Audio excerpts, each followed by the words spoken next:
grid and what that means.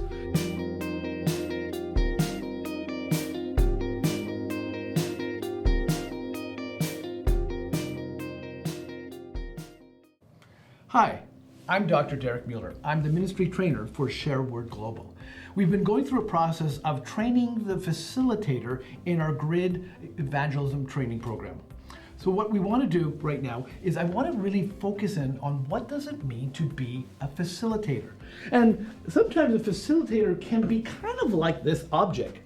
What is it? It feels complex. It just feels like there's so many different aspects to it. How can we just focus in on what's actually taking place?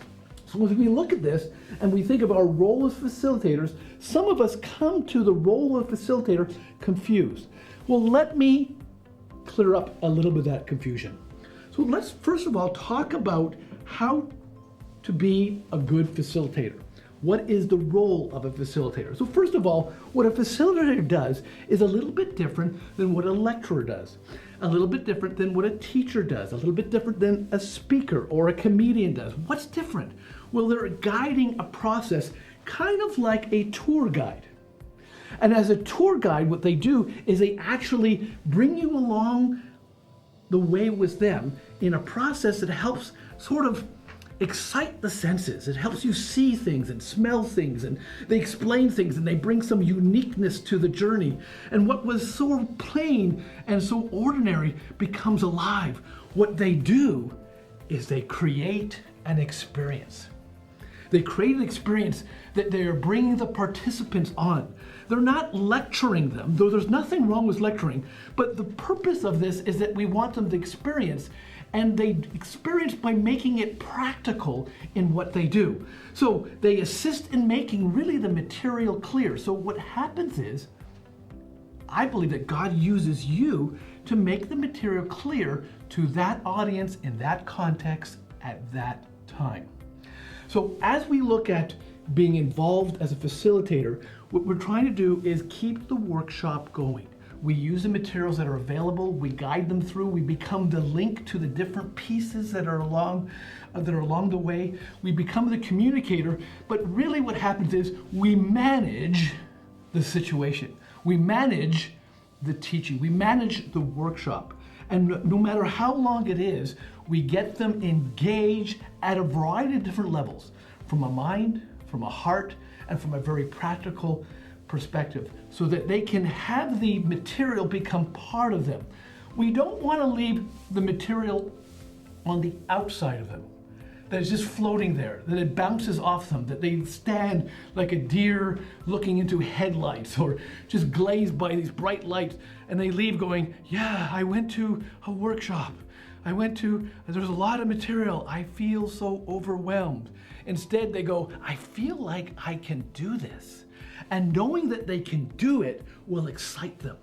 You want to transfer your passion to their hearts so that they believe, I can do this, and that they try. See, the key to being a good workshop facilitator is that they get engaged. They take the material and it comes alive. So let me give you, as I close, some tips to facilitating some participation.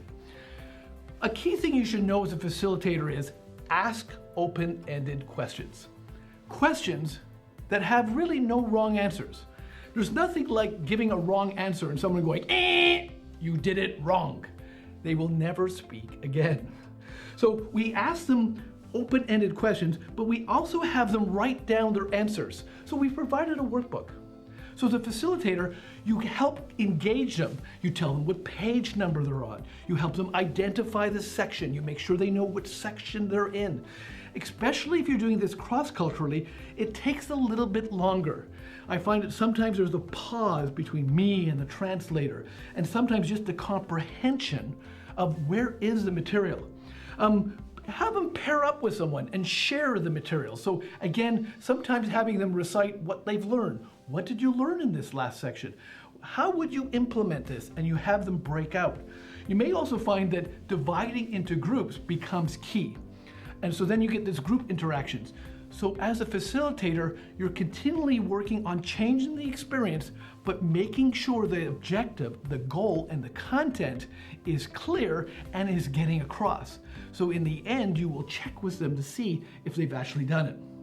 So the key is to get feedback, keep the whole session moving so that they will be able to get the content. Remember, the goal of the facilitator is not to be the speaker. The goal of the facilitator is not to be the lecturer. The goal of the facilitator is not to be the expert. The goal of the facilitator is to lead them in a process where they will learn the material and apply it to their lives. I'm Dr. Derek Mueller.